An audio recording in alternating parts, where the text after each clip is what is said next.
Bom dia com Jesus. Nós vamos ficar de pé e ler a Bíblia. Zacarias 12, verso 10 ou 12.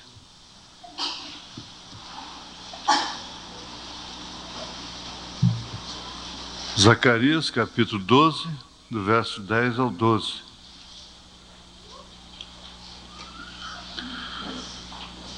E sobre a casa de Davi e sobre os habitantes de Jerusalém derramarei o espírito de graça e de súplicas, e olharão para mim, a quem traspassaram, e o prantearão como quem pranteia por um unigênito, e chorarão amargamente por ele, como se chora amargamente pelo primogênito.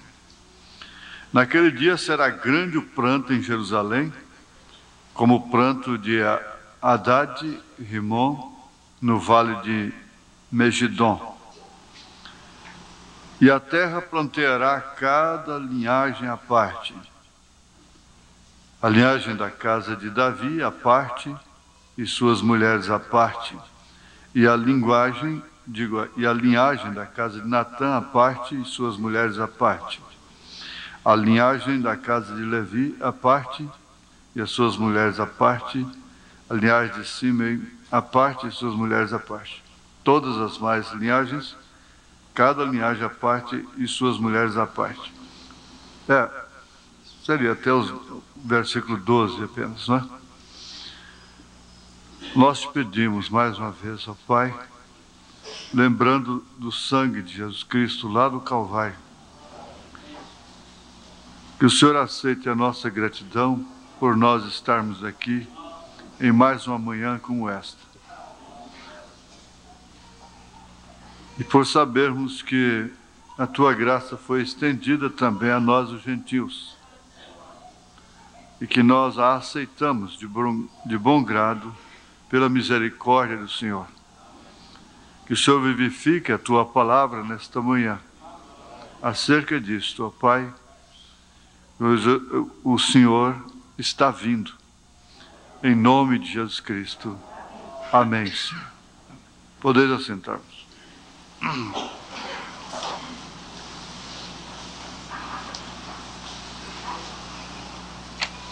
Nós estamos chegando ao final da mensagem A Revelação de Jesus Cristo. Eu creio que termina hoje, não sei. A mensagem A Revelação de Jesus Cristo faz parte das 7 eras da igreja. Seria o primeiro volume das 7 eras da igreja, não é? É bom sempre a gente explicar isso, porque às vezes a gente fala a revelação de Jesus Cristo e as 7 eras, a pessoa pode não saber e ficar procurando as 7 eras da igreja. Não existe uma mensagem, um livro só com esse nome, as 7 eras da igreja, né? São 9 volumes. Então, as 7 eras, como diz o profeta, a revelação disto sempre acompanhará a igreja, até aquele último dia. Porque toda a revelação está baseada na revelação de nosso Senhor Jesus Cristo, e sabendo quem é Ele, por revelação divina, não é? Então, a igreja saberá quem é ela. E na mensagem Cristo, Mistério de Deus Revelado, que é, sem dúvida alguma, uma exposição, vamos dizer, um extrato das 7 eras da igreja, ele diz que quando a igreja souber o que ela é, então o rapto virá. Quando ela conhecer a sua posição e saber o que ela é. E isso é antecedido pela revelação do novo nascimento. Na mensagem antiga, a de Goiânia, está no parágrafo 115, por aí. a revelação do novo nascimento. Ele disse isso é uma revelação. De forma que toda essa revelação, toda a revelação está baseada nisso. Por isso, o diabo odeia essa revelação. E nós vimos aqui que essa justiça do Evangelho, a justiça de Deus descoberta no Evangelho, conforme Romanos capítulo 1, começou lá no Éden, por revelação. Por isso que ele disse que a revelação nunca, esse assunto da revelação nunca é super enfatizado. Nunca se fala demais, em outras palavras. Porque você pega Paulo dizendo que no Evangelho se descobre a justiça de Deus. E começa lá do Éden e vem caminhando. Porque por revelação,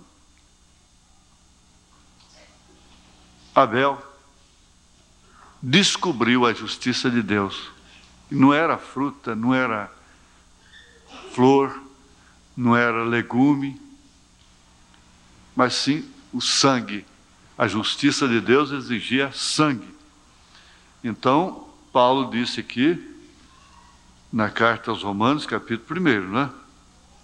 Que nele, quer dizer, neste Evangelho, ele disse, porque não me envergonho do Evangelho de Cristo, verso 16, pois é o poder de Deus para a salvação de todo aquele que crê, primeiro do judeu e também do grego, porque nele se descobre a justiça de Deus, de fé em fé, como está escrito, mas o justo viverá da fé. É uma fé revelada. E também aprendemos, já em caráter de recapitulação, que essa fé não é nossa, não é um mérito, não é uma qualidade própria do crente, mas ela é um atributo de Deus. A fé que Abraão tinha não era dele. Isso é muito profundo. Isso é muito importante, porque ela não é de todos. Ela não é uma fé comum. Não é uma fé comum. Então, ela é um atributo de Deus. Deus, então, deu a fé para Abraão e depois recebeu a sua fé. Ele deu o cordeiro para Abel e depois recebeu o seu sacrifício. Isso é muito importante o crente saber, porque nada é do homem, para que não se glorie. Tudo vem de Deus. Se você tem fé em Deus, revelada em Deus, na mensagem, no profeta, ela não é qualidade sua, porque você é melhor que ninguém. Você não é melhor do que ninguém. Eu não sou, ninguém aqui é melhor do que a mais vil pessoa deste mundo. Vem de Deus para que ninguém se glorie. Então, elo mais elo, você vê toda a Escritura combinada. Ela deslumbra assim, de uma maneira tão fácil, tão clara, tão bonita. Foi isso que o irmão Brana desejou e trabalhou tanto para que a igreja tivesse. Ele lutou, ele entrou em desespero mesmo, para que a igreja tivesse isso. Ele chegou a dizer que ele preferia não ver um caso sequer de cura dentro da igreja. Porque ele mesmo mostrou que lá no Evangelho, na primeira era, saiu um leão para resistir o falso ensinamento. Então ele mostrou que a igreja tinha um poder tremendo em cura divina. Mas depois, na era do boi, já não era isso. O boi era serviço, trabalho e sacrifício. Na era do homem, então, já veio o quê? Culminando com a tradução da Bíblia para todas as línguas e idiomas. E a era da águia? A era da águia não se pensa em outra coisa, não se prepara para outra coisa, não se emociona por outra coisa a não ser pelo rapto. Por isso você diz, eu de primeiro alegrava, de primeiro...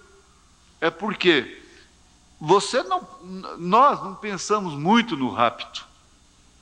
O que é realmente o rapto? O que significa realmente o arrebatamento? Agora, nós entraríamos aqui, ou vamos entrar, no último tópico, que seria o Deus que está vindo. Começa aí no final do parágrafo 106. O 106 ele terminou com o sacerdote e o rei, né? Reinando. Eis que vem com as nuvens, e todo olho o verá, até os mesmos que o traspassaram, e todas as tribos da terra se lamentarão sobre ele. Sim, amém. Apocalipse 1:7, né? Ele vem, isto quer dizer, Jesus vem.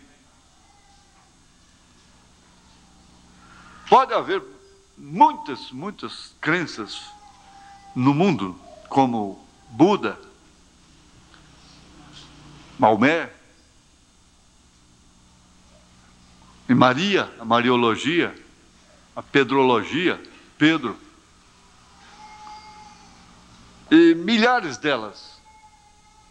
Mas só uma é verdadeira. Só uma é real. Só uma é realmente promessa de Deus. Se você não pode encher a cabeça de ilusões a respeito de coisas e esperar coisas que Deus não prometeu, que Deus não falou, que não está no programa de Deus. Nós poderíamos realmente formar muitos ismos e encher a cabeça do povo disto e daquilo, dentro da mensagem, como fazem muitos. Mas Deus não prometeu aquilo, Deus não falou aquilo. Não está no programa eterno de Deus. Deus não muda, Ele é imutável. Quer dizer que suas decisões são desde antes da fundação do mundo, estão programadas desde antes da fundação do mundo. O seu rapto, o seu arrebatamento está programado como um computador, desde antes da fundação do mundo. Mesmo que você não queira, não tem jeito de você não ser arrebatado. Ele tratará com você, o profeta disse. Ele vai tratar com você, mas não tem como uma ovelha deixar de ser ovelha. E somente este pode afirmar, Jesus vem. Ora, Alziro Zarur pregou, Jesus vem. E Tiago disse, você crê em Deus? Faz bem, os demônios também creem. Todo mundo chamado cristão, essa mistura toda, admite que Jesus vem. Mas como a Bíblia diz, somente pelo Espírito Santo, somente aquele que tem o Espírito Santo, diz que Jesus Cristo é o Senhor. Você está vendo? Eu tenho o Espírito Santo, todo mundo tem. Que da ala cristã, entre aspas, diz que Jesus Cristo é o Senhor. Mas não, Jesus Cristo é o Senhor, Deus. Ver o Pai no Filho. Vai mais um pouquinho, não é? Então veja, Jesus vem, Deus vem, o profeta vem, vem o sacerdote e rei. Ora, veja, Jesus vem. Isto quer dizer, a sua vinda tem um curso. E começa pela vinda do profeta. Sabendo que ele é profeta, sabendo que ele é sacerdote, sabendo que ele é rei. E que ele é todo poderoso. Mas isso não teria nenhum sentido para ele próprio, se tudo isso não fosse exercido na sua igreja, no seu corpo. Então, dentro desse curso, ele manifesta o ministério profético, intercessório e aquele que reina.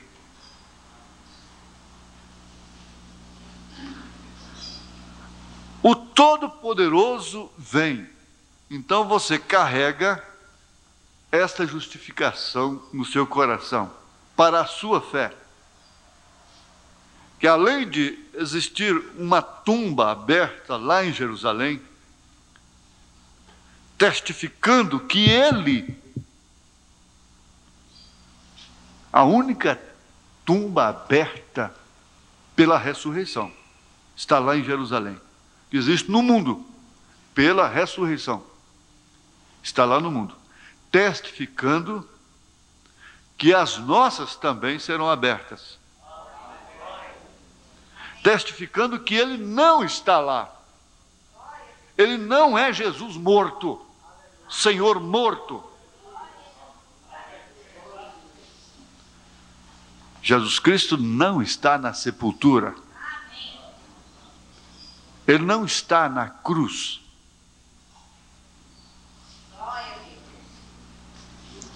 Ele está no trono da intercessão. Isso é certo.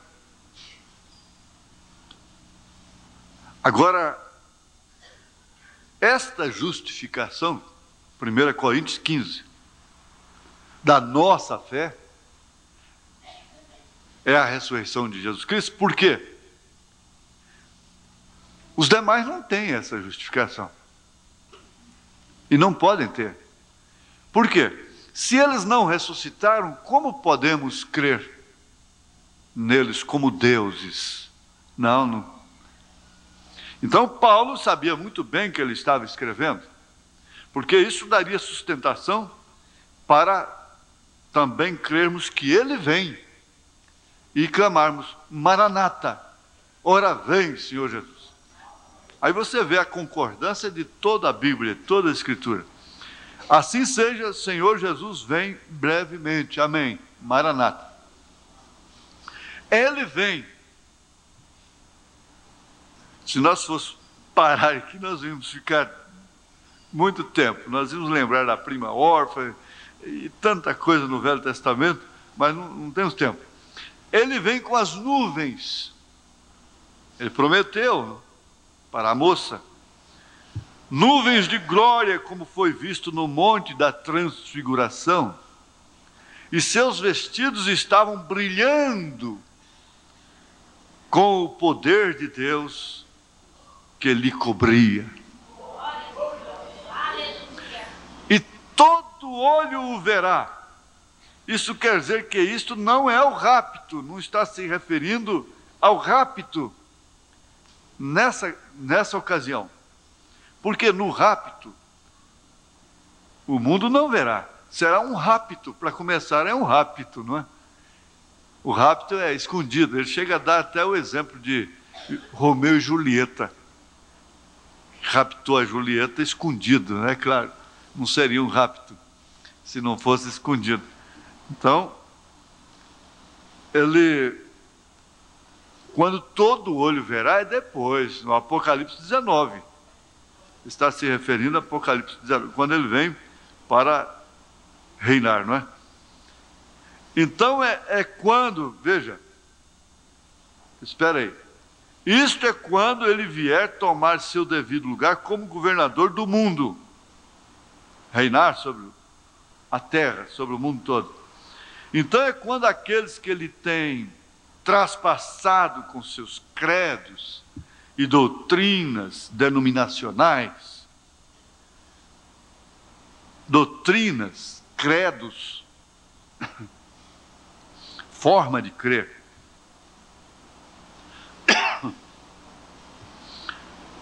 são considerados como lanças que traspassam a Cristo, crucificam a Cristo.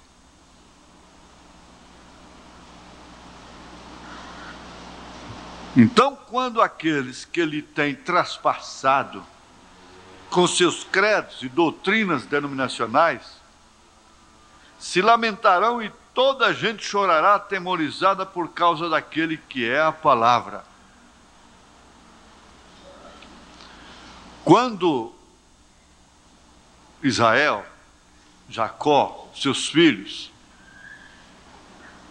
tiveram que encarar aquele que realmente é um tipo perfeito disto, eles encararam uma pessoa. Essa pessoa era José, que é um tipo infalível. Você não precisa duvidar, quando o profeta dá um tipo, acabou. É um tipo de Cristo. Israel teve que enfrentar e encarar a um. Você tem que entender que o judeu tem uma fé, o judeu tem uma fé correta acerca de Deus. Ele mesmo, aquele rabino, diz para o profeta: vocês são uns pagãos, vocês dividem Deus em 3 partes. Foi quando ele disse: não, eu não divido Deus em 3 partes. Mas aí foi onde ele chegou, o rabino, no canto da parede. Ele disse: escuta, e quando o Messias vier, o que ele será? Ele disse: é claro, será Deus, Emanuel. E o profeta disse: me mostra onde Jesus falhou. Jesus, o Cristo, aquele que foi crucificado lá em Jerusalém, falhou em ser o Messias. O rabino começou a chorar. Disse: mas se eu pregasse isso, eu iria mendigar o pão. O profeta disse: eu preferia comer bolacha com água na margem de um rio do que ter meu nome no livro de ouro, disse aí. Então, Deus vai se manifestar em Israel. É Jesus, é uma pessoa. Agora, que decepção, que lástima. Como vão prantear os batistas, os presbiterianos, os assembleianos, todas as denominações, crentes sinceros, muitos deles sinceros, virgens nécias, ao encararem naquele dia só um Deus, só uma pessoa. Quando eles blasfemaram contra o profeta de Deus, blasfemaram contra a mensagem que mostrava o Pai no Filho. Quem vê a mim vê o Pai. Eu e o Pai somos um. Então eles estavam blasfemando contra a palavra. Isso é um alívio para a sua alma. É um alívio para o seu coração. Nessa blasfêmia você não incorre. Agora, como pode uma moça casar-se com um moço que traspassa, que blasfema, simplesmente por ser evangélico, por ser assembleiano? Começaram um namoro com uma pessoa dessa. Começaram um namoro, para depois não ter jeito mais de voltar. Depois de revelada, como vai começar o namoro? Não tem jeito. Você não teria como começar. E não tendo como começar, não tem como terminar. Não tem como casar. Você não tem que perguntar a mim nem a ninguém sobre isso. Se você é revelada, se você é revelado, você nem começa. Porque não tem jeito, é um jugo desigual. Os seus filhos vão ouvir blasfêmias contra o profeta de Deus.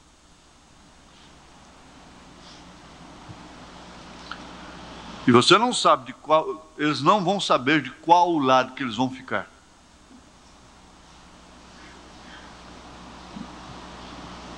Na verdade, o profeta para eles é um tropeço. Este é o relato da revelação de Zacarias 12, 9, 14. Zacarias profetizou isto há 2.500 anos. Há 2.500 anos. Tinha o verso 9 também. Está quase a ponto de suceder. Escute. E acontecerá naquele dia que procurarei destruir todas as nações que vieram contra Jerusalém, que vieram contra a mensagem, que vieram contra a palavra.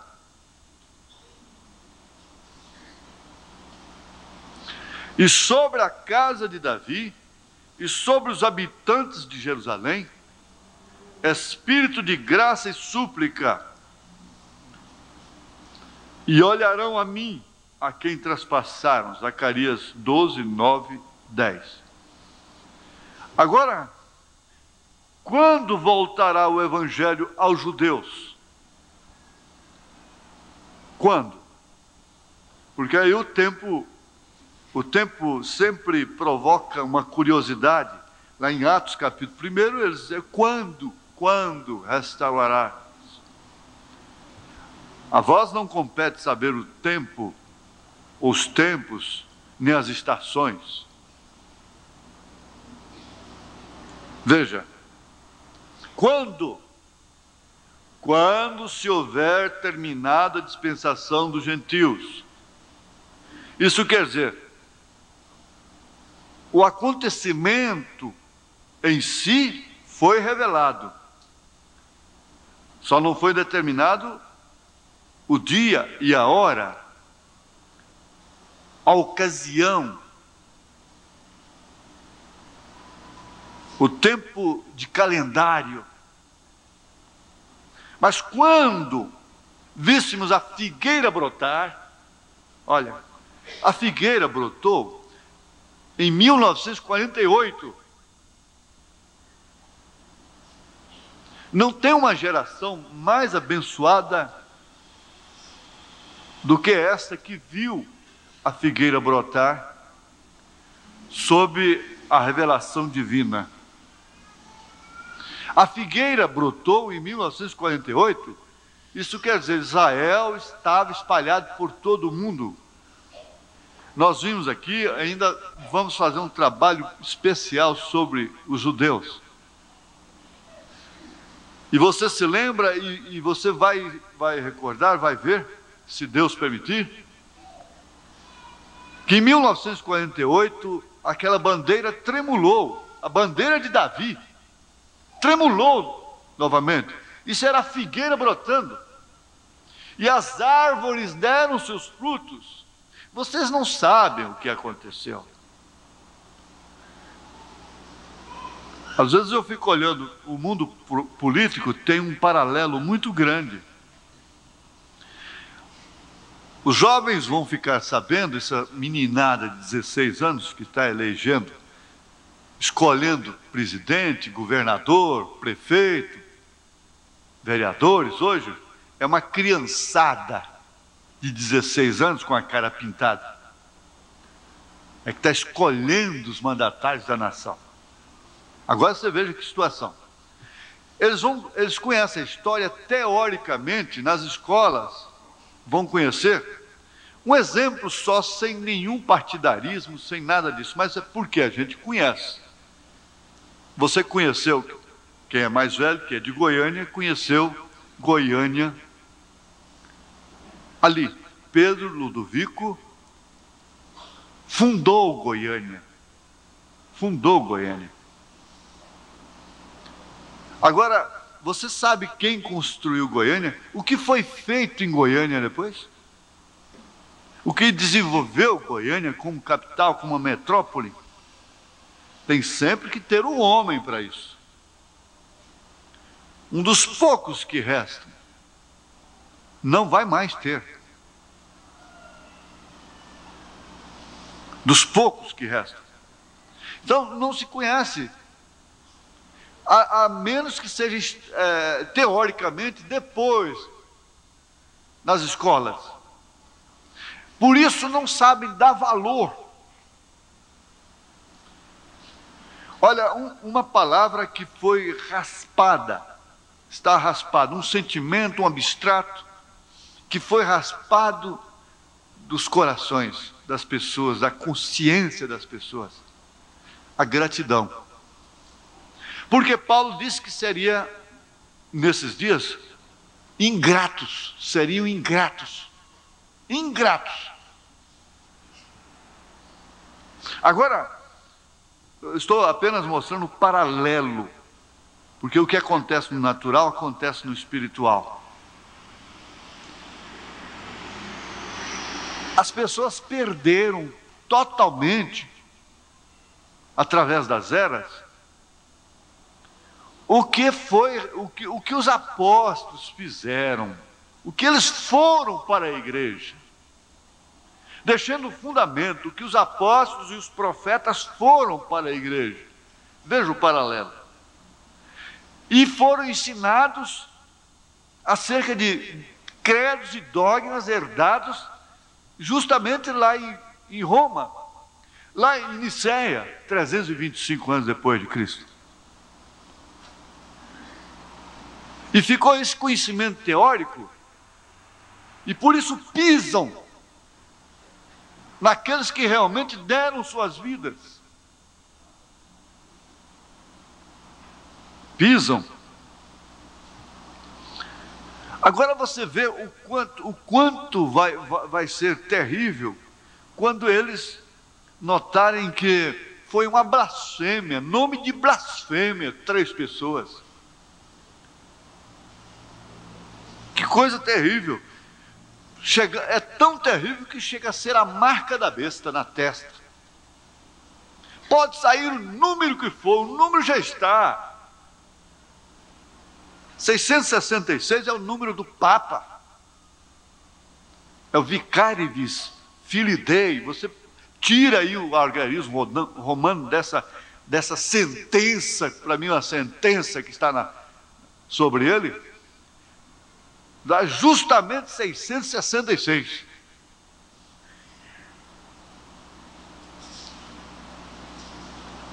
O número da besta.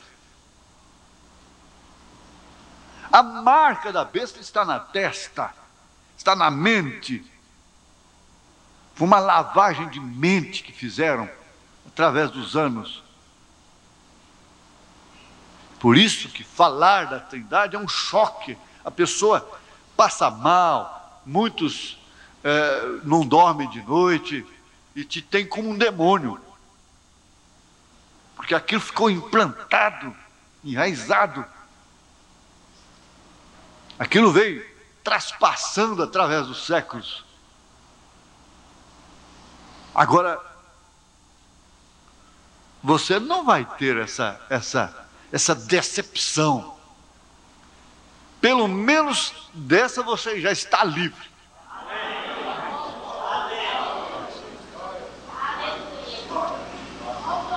O Jó foi para a lepra, ficou leproso, raspando seu corpo com um caco de telha, ficou numa miséria terrível, pobre, coitado, em relação aos seus amigos, que tinham uma moral muito alta, e por isso podiam julgá-lo, não é? Mas, no fim, foi dito assim, que Jó disse de Deus o que era reto. Isso é a doutrina. E ele foi quem teve que orar pelos seus amigos, não seus amigos por ele. Agora veja, quando será que esse evangelho voltará para os judeus?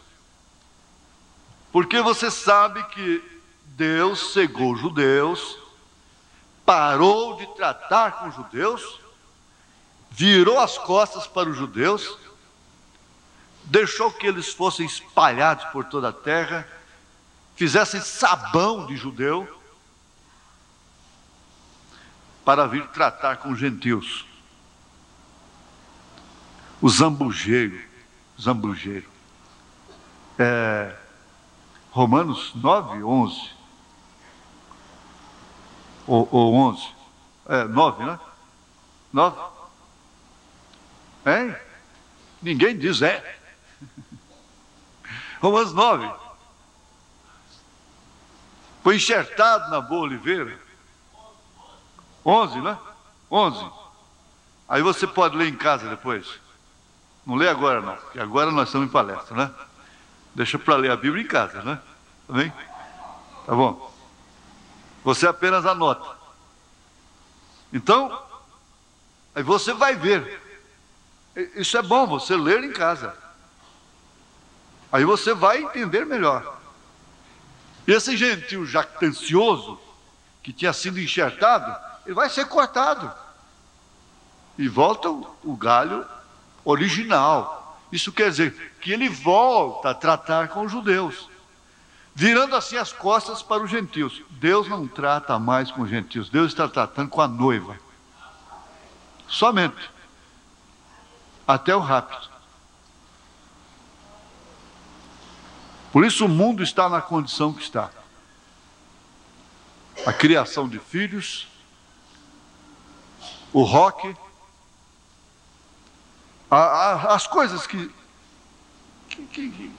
naturalizou tudo. Agora veja, o evangelho está pronto para voltar aos judeus. Se tão somente lhes pudesse dizer algo que está a ponto de suceder hoje, neste nosso dia, esta grande coisa que vai suceder recorrerá até Apocalipse 11. Quando fala em Apocalipse 11, você já se lembra de quê? De quem? Vamos, depressa. Elias e Moisés. Isso. Recorrerá até Apocalipse 11 e aquelas duas testemunhas, aqueles dois profetas, Moisés e Elias, trazendo o evangelho de novo aos judeus. Talvez o tempo não seja muito bem aproveitado para a gente fazer menção disso. Mas tem um homem aí de Porto Rico que vem aqui em Goiânia de vez em quando, ele é Elias e Moisés, na doutrina dele.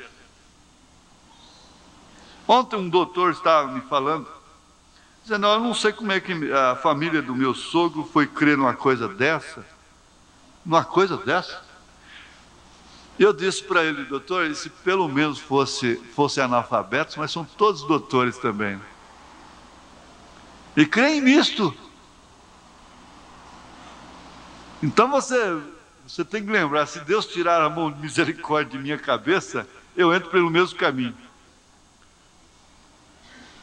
Aqueles dois profetas, Moisés e Elias, trazendo o evangelho de novo aos judeus.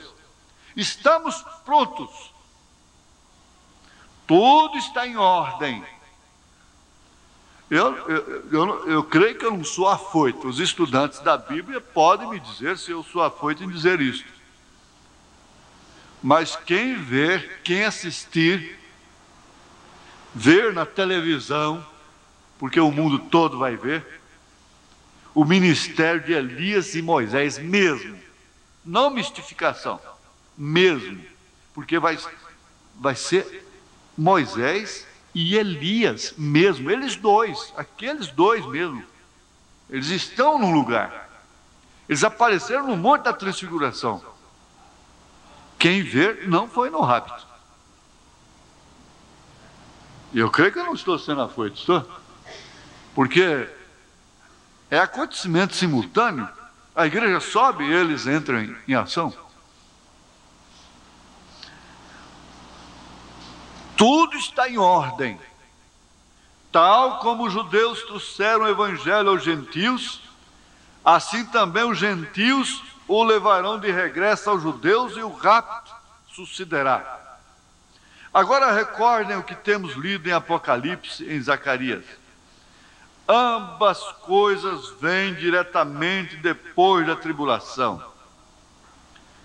A noiva do primogênito não passa pela tribulação. Mas estas coisas, ambas, Elias e Moisés, a manifestação de Cristo vem diretamente depois da tribulação. Mas o que eu quero dizer, a noiva do primogênito não passa pela tribulação. Nós sabemos, a Bíblia ensina isso. Naquele tempo diz que Deus vai derramar seu Espírito sobre a casa de Israel. É o mesmo Espírito que foi derramado sobre os gentios em seu dia. E olharão para mim, a quem traspassaram, e o plantearão como quem planteia por um unigênito. Se chora ao perder um filho, quem tem vários filhos, e já pensou se você tiver um só e perder esse unigênito, quer dizer, filho único. E plantearão como quem planteia por um unigênito. Unigênito no tempo que filho era filho. No tempo que pai era pai, mãe era mãe, filho era filho. Porque hoje, filho, pai não é mais quem gera, pai é quem cria. E chorarão amargamente por ele, como se chora amargamente pelo primogênito. Agora, a Bíblia sabe o que significava o primogênito. Tinha primogenitura, lá no Velho Testamento. Você vê que o anjo da morte, ele afetou, ofendeu, matou, justamente o primogênito, para causar uma dor terrível na família. E chorarão amargamente por ele, como se chora amargamente pelo primogênito. Naquele dia será grande o pranto em Jerusalém, como o pranto de Haddad e Rimon no vale de Megiddo. Aí você tem que ler o que aconteceu lá. E a terra planteará cada linhagem à parte. Você anota aí, irmão Isaías, vocês podem estudar aí, que pranto foi esse de Haddad e Rimon no vale de Megiddo.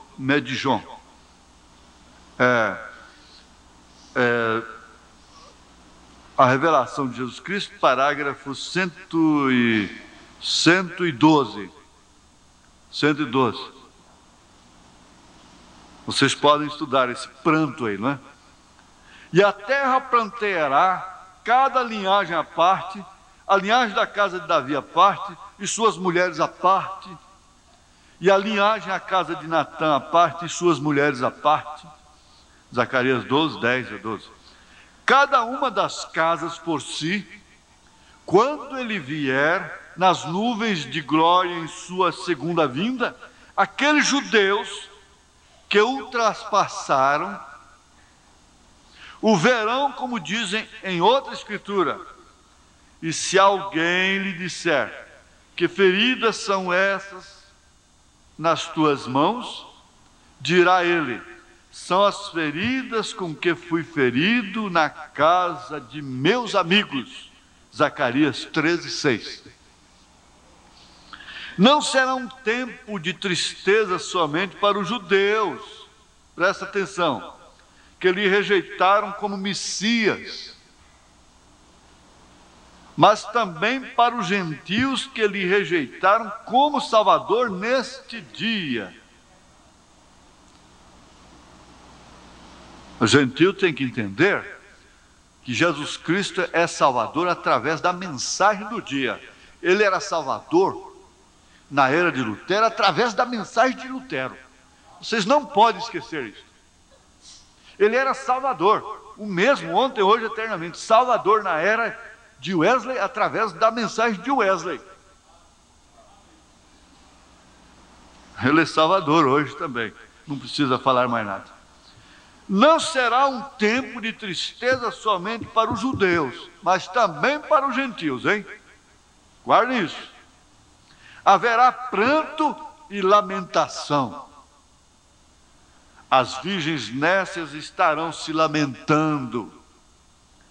Você que dá ataque histérico, às vezes por qualquer coisa, e sapateia, e chora, e se choca, e fica traumatizado, e perde o sono e coisa e tal. Olha, essa lamentação naquele dia,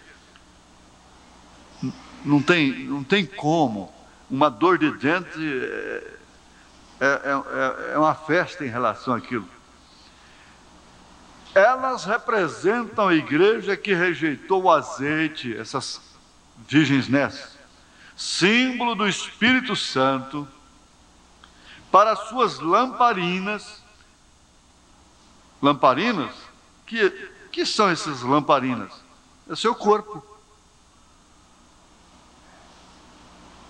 O seu corpo, que muitas vezes foi cedido ao pecado sem muita rejeição.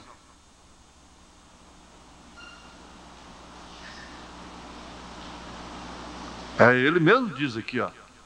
Ele mesmo, símbolo do Espírito Santo, depois, lamparinas, símbolos do corpo, ou o que retém o azeite. Até que foi demasiadamente tarde. Se retém o Espírito Santo, é no seu corpo. Não adianta você dizer, é no corpo do pastor, é no corpo do diácono, é no corpo do profeta, do irmão Branham. Não. É no seu. Eles eram gente boa, essas virgens nessas. Eram virgens, para começar, eram virgens. E isso significa uma categoria moral muito alta que elas tinham. Muito alta mesmo. Ninguém podia tocar em sua moral. Porém, não tinham azeite em suas lamparinas. Não tinham o Espírito Santo em seus corpos. Assim sendo, foram lançadas nas trevas exteriores, onde há choro e ranger de dentes.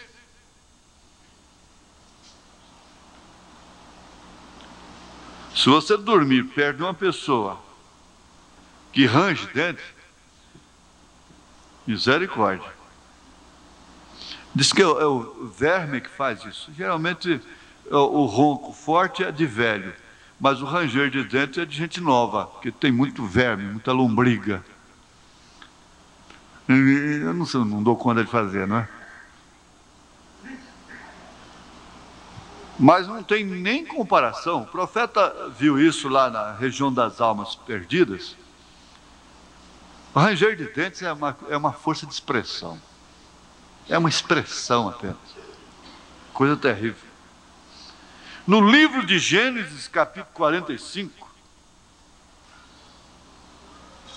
podemos tipificar isso com José, quando ele se encontrou com seus irmãos no Egito e se deu a conhecer a eles. Gênesis 45, 1, 7. Não tem nada ali que representa uma trindade, né?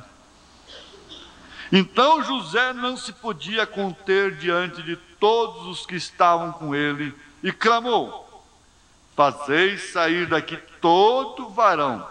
E ninguém ficou com ele, quando José se deu a conhecer a seus irmãos. E levantou a sua voz com choro, de maneira que os egípcios o ouviam, e a casa de Faraó o ouviu. E disse José a seus irmãos: eu sou José. Veja só, que frio no corpo deles.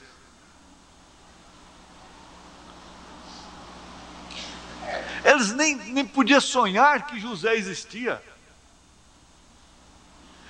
Muito menos numa condição daquela como governador. Vive ainda meu pai? Perguntou ele. E seus irmãos não puderam responder, não tiveram voz, não deram conta, porque estavam pasmados diante da sua face. Tipo, hein? Pasmados, estarrecidos, perplexos, estupefatos, como diz, claro, lógico, evidente, né? E disse José a seus irmãos: peço-vos, chegai-vos a mim, chega para cá. E chegaram-se. Então disse ele: eu sou José, vosso irmão, a quem vendestes para o Egito. Vocês se lembram? Agora é minha vez, né? Agora eu torço o pescoço dela. Peguei ela agora. Agora é minha vez. Peguei ele. Mas vamos ver. Agora, pois, não vos entristeçais. Não. Não vos pese aos vossos olhos, por me haverdes vendido para cá, para o Egito. Porque para a conservação da vida, Deus me enviou diante da vossa face. Às vezes, coisas que acontecem em benefício de outros, você fica, às vezes, maldizendo aquela pessoa. E às vezes aquilo aconteceu em seu benefício. Em seu benefício, seu próprio benefício. Às vezes há coisas que acontecem, é por isso que Paulo diz que você deveria dar graças em tudo.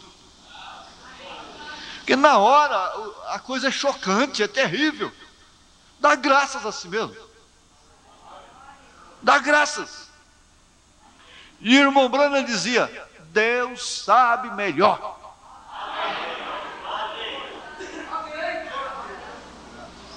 Irmão, mas que condenação não desceu no coração daqueles homens? Vendeu o próprio irmão por ciúme. A pessoa envenenada com ciúme faz loucura, perde a cabeça.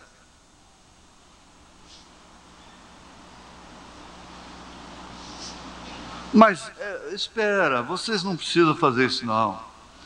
Foi para a conservação da vida. Deus me enviou diante da vossa face, porque já houve 2 anos de fome no meio da terra, e ainda restam 5 anos em que não haverá lavoura nem cega. Pelo que Deus me enviou diante da vossa face, para conservar vossa sucessão na terra, e para guardar-vos em vida por um grande livramento. Se os judeus não rejeitassem Jesus Cristo, nós éramos pagãos. Nós seríamos pagãos. Agora, então, não enquadra isto perfeitamente com Zacarias 12? Unindo estas 2 porções, sem dúvida obteremos exatamente a verdade. Para mim, com uma diferença. Porque quando Jesus se manifestar aos judeus, está bem que eles vão chorar. Tudo bem isso para ele. Mas quando esses gentios que o renegaram, através de seus credos e dogmas, o encararem, ele não vai dizer: não, isso foi para o bem. Não. Não esperem eles que vão ouvir isso. Não esperem.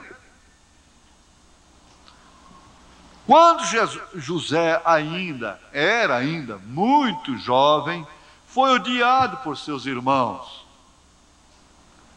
E às vezes você não entende isso em casa. Por que foi odiado por seus irmãos? Porque ele era espiritual, não porque ele era pirracento, preguiçoso, encostador de serviço. Não, porque ela era uma pirracenta, escondia a roupa suja, aquela coiseira toda. Não foi culpa dele, é porque ele era espiritual, isso sim. É por isso que ele era odiado no trabalho, no emprego. Não foi culpa dele que visse aquelas visões, nem que sonhasse aqueles sonhos e interpretasse. Não foi culpa dele. Isso estava dentro dele.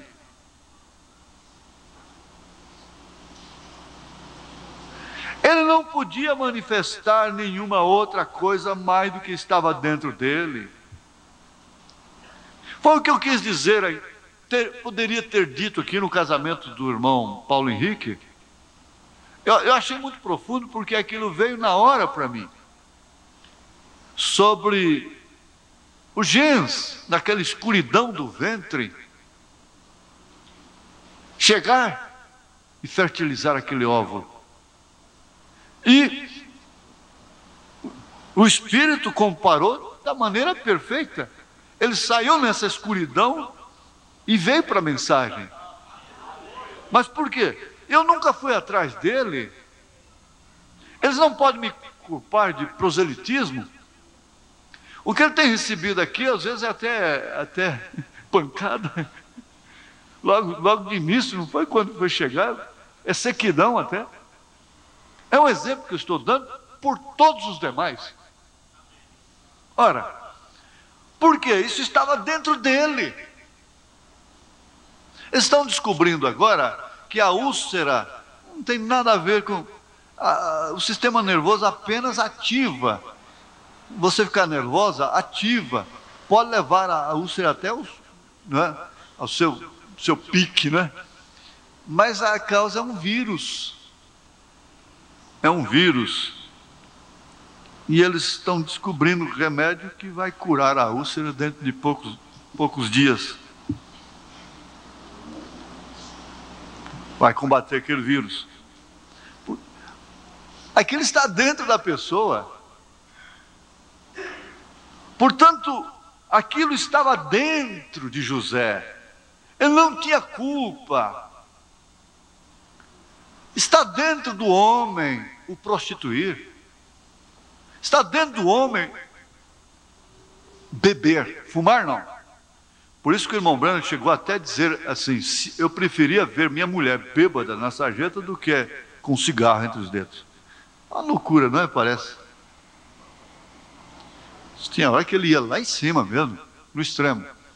Você sabe por quê? Meninos, presta atenção. Ó. Porque fumar não está dentro do homem.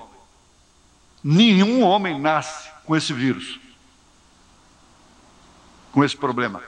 Você admite, você tem que aceitar. De fora para dentro. Há males, problemas, circunstâncias biológicas que estão dentro da pessoa. Ela nasceu com aquilo. Mas em meio a tudo isso, um lodo, um charco de lodo, como disse Davi. No meio de todas essas circunstâncias, se ali está o germe da eleição. E aí? Se ali está a semente do lírio. Irmãos, nós não podemos estar condenando ninguém, não. Faz o seguinte, cuida-te de ti mesma. Pede misericórdia para ti mesmo. Senhor, me segura. Não tem jeito. Isso é revelação. Então, tanto de um lado como do outro, a coisa está dentro. Portanto, o ódio de seus irmãos foi sem causa. Porém, ele foi amado por seu pai. Isso é que interessa a essas alturas. Seu pai era profeta e entendia. Ele sabia que era algo sobrenatural que estava acontecendo. Ali está um tipo perfeito de Cristo. Deus, o Pai, amava o Filho, mas os irmãos, escribas e fariseus, lhe odiavam porque podia curar aos enfermos, ele podia fazer maravilhas, operar milagres, predizer o futuro, ver visões, interpretá-las. Aí ele já estava falando dele também, do ministério dele. Essa não foi causa para odiar-lhe, porém foi o que fizeram. Tal como os irmãos de José. Agora recorde como foi que aqueles filhos de Jacó trataram a José. Lhe lançaram numa cisterna, tomaram a roupa de cores que seu pai lhe havia dado e atingiram com sangue para fazer crer a seu pai que o moço havia sido devorado por algum animal. O venderam aos negociantes de escravos que o levaram ao Egito e ali foi vendido a um general. A esposa do general o acusou falsamente, mas dentro de pouco tempo sua habilidade como profeta lhe trouxe a presença de Faraó. e foi exaltado à sua destra com tanta autoridade que ninguém podia chegar a Faraó sem que primeiramente se entrevistasse com José. Agora examinemos a vida de José enquanto ele estava no Egito, porque aqui é onde veremos o tipo perfeito de Cristo. Quando ele estava na casa do general, foi acusado falsamente, castigado, aprisionado sem causa, tal como fizeram com Jesus. Ali na prisão ele interpretou os sonhos do copeiro e do padeiro, que também eram prisioneiros juntamente com ele. O copeiro foi perdoado e restaurado à vida, mas o outro foi condenado à morte. Cristo foi aprisionado na cruz, abandonado por Deus e o homem. De ambos os lados tinha um ladrão. Um morreu espiritualmente, mas o outro foi concedida a vida. E note, quando Jesus foi tirado da cruz, ele foi exaltado ao céu e agora está sentado à destra do grande Espírito de Jeová. E nenhum homem pode chegar a Deus senão por ele. Há um mediador entre Deus e os homens, e ele é tudo o que você necessita. Não há Marias e nem santos como mediadores, somente Jesus. Seguindo com esse tipo, encontramos em José. Veja que tudo que ele fez no Egito prosperou. Seu primeiro trabalho com o general prosperou. Mesmo a prisão prosperou. Mesmo a cadeia prosperou. Quando Jesus voltar, o deserto florescerá como a rosa. Tudo florescerá, tudo prosperará. Ele é o filho da prosperidade. Uma prosperidade que não estará sujeita à corrupção. Não desviará ninguém da verdade. Assim como nunca houve uma era tão próspera como a de José, assim também há um tempo de bênção que vem a esta terra, como o mundo jamais tem conhecido. Cada um de nós poderemos nos assentar sob nossa própria figueira e rirmos e regozijarmos e vivermos para sempre em sua presença. Em sua presença há gozo completo e em sua mão direita há bênçãos para sempre. Glória a Deus! Agora note que onde quer que José fosse, soava a trombeta para anunciar sua chegada, é certo? O povo gritava: dobrem o joelho diante de José, sem importar o que estivessem fazendo as pessoas. Quando a trombeta soava, todos dobravam seus joelhos. Alguém poderia haver estado vendo algo na rua, e era o momento de receber o dinheiro, porém ele tinha que suspender a venda, parar o negócio e dobrar o dinheiro. Espera um pouquinho. E dobrar o joelho quando soava aquela trombeta. Já ia levando a mão para receber o dinheiro, a trombeta soava, ele caía de joelhos.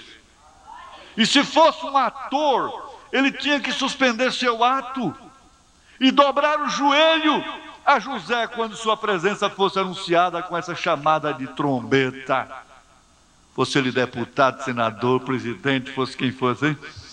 E num desses dias tudo cessará quando a trombeta de Deus soará e os mortos em Cristo ressuscitarão e a alva eterna romperá em claridade. Então todo joelho se dobrará, porque está escrito: pelo que também Deus exaltou soberanamente e lhe deu um nome que é sobre todo nome, para que ao nome de Jesus se dobre todo o joelho dos que estão nos céus e na terra e debaixo da terra, e toda língua confesse que Jesus é o Senhor. Jesus Cristo é o Senhor, para a glória de Deus Pai. Filipenses capítulo 2, verso 9 a 11. Porém, note outra revelação gloriosa nesta tipificação de José. Enquanto estava no Egito, lhe foi dada uma noiva gentia. Tem alguma coisa a seu respeito, é claro. E a união com ela teve 2 filhos, Manassés e Efraim. José pediu a seu pai que abençoasse os seus 2 moços. Ele os colocou na frente de Jacó para que Manassés, o primogênito, estivesse à destra de Jacó e Efraim à esquerda.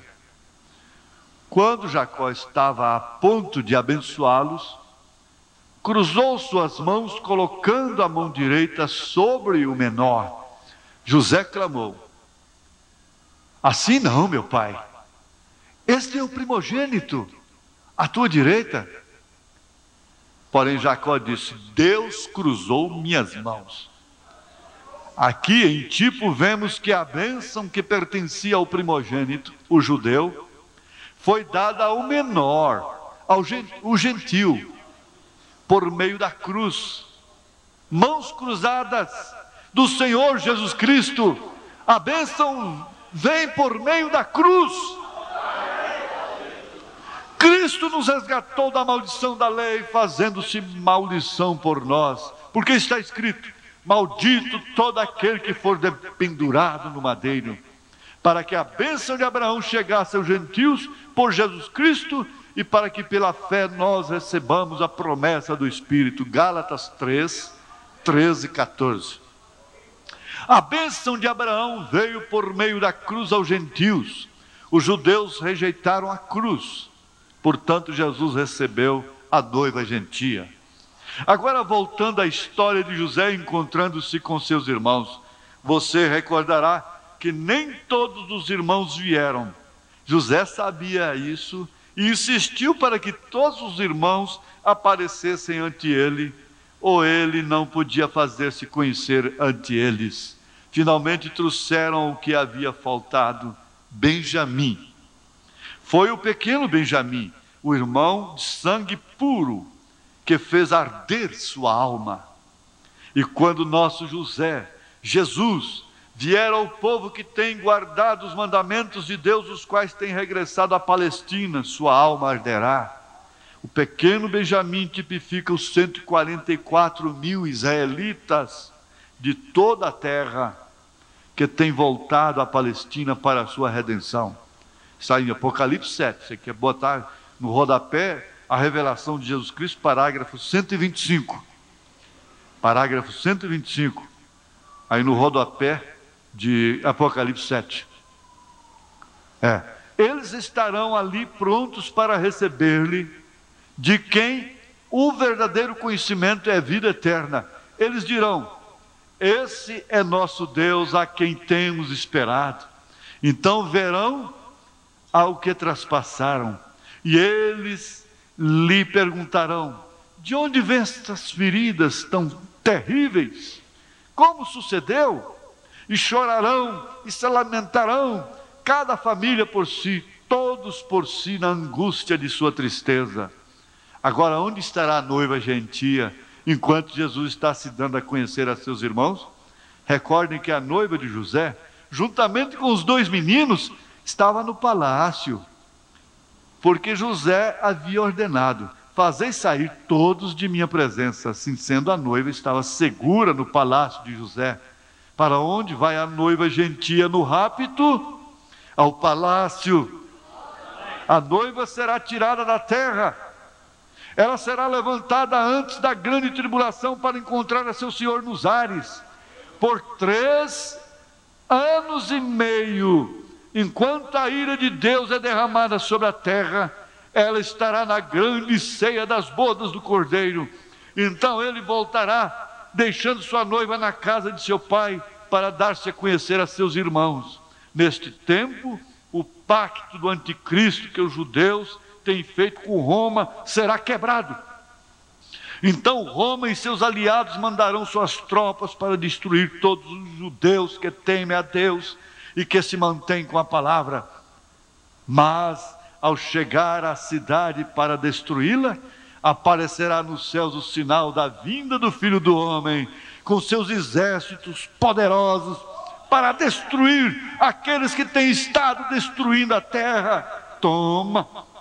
Com o inimigo derrotado, Jesus vem e se apresenta aos 144.000, havendo visto suas obras poderosas de salvação, têm chegado a conhecer seu poder, mas também vendo suas feridas e sabendo que eles lhe haviam rejeitado até este próprio momento, lhes causa pranto e agonia de terror e temor, assim como fizeram os irmãos de José quando se viram ante ele.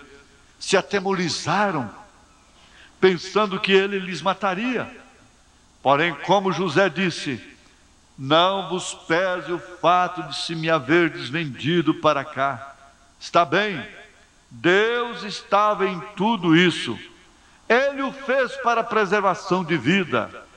Assim também Jesus lhes falará palavras de paz e amor. Por que rejeitaram os judeus a Jesus? Por quê? Deus estava em tudo isso. Foi a única maneira dele poder tirar a noiva gentia. Ele morreu na cruz para preservar a vida da noiva gentia. Agora esses 144 mil não formam parte da noiva. Não. Em Apocalipse 14, verso 4, são chamadas virgens e seguem o Cordeiro onde quer que for. O fato de que não se hajam contaminado com mulheres prova que são eunucos. Mateus 19, 12. Os eunucos eram os que guardavam as câmaras nupciais. Eram servos. Note que eles não se assentam no trono, mas estão diante do trono. Não, eles não formam parte da noiva, mas estarão no glorioso reino milenial. Então vemos que quando este remanescente de Israel houver sido unido em amor ao Senhor, e o inimigo houver sido destruído, Deus preparará seu monte santo, seu novo jardim do Éden para a noiva, e os servos dele e dela, para a lua de mel de 1000 anos sobre a terra. Como Adão e Eva que estiveram no jardim e não terminaram 1000 anos, agora Jesus, nosso último Adão, e sua Eva, a igreja verdadeira, cumprirão todo o plano de Deus. Oh, como se repete a Bíblia, vai repetir com ele. A cena de José e seus irmãos está a ponto de cumprir-se, porque Jesus vem logo. E ao terminar o tipo de José, há uma coisa mais que quero trazer a sua atenção acerca deste tempo do fim. Recordem, quando José falou com seus irmãos, e Benjamim não estava com eles, ele lhes falou por meio de um intérprete, ainda que sabendo o hebraico perfeitamente bem. Ele falou a seus irmãos em outro idioma. Sabia você que a primeira era gentia, a cabeça de ouro, a era da Babilônia, terminou com uma mensagem em línguas escrita numa parede? Esta era terminará da mesma maneira. Essa mensagem é a língua estranha para eles. A abundância de línguas nesse dia é mais uma prova de que os tempos dos gentios se têm acabado e Deus está voltando a Israel. Ele vem logo, o Alfa e o Ômega, o profeta, sacerdote e rei, o Todo-Poderoso, Senhor Deus dos exércitos. Vem logo, vem logo. Vem logo, Senhor. Assim seja, Senhor Jesus, o único Deus verdadeiro. Vem depressa. Fique de pé e ore. Ore a Deus. Você é um pregador do Evangelho também, e você está aqui por uma boa causa. Você não está doente, você está em necessidade e você quer um avivamento pentecostal para começar em sua igreja. Todos nós queremos isso. Vamos todos ficar de pé por um avivamento.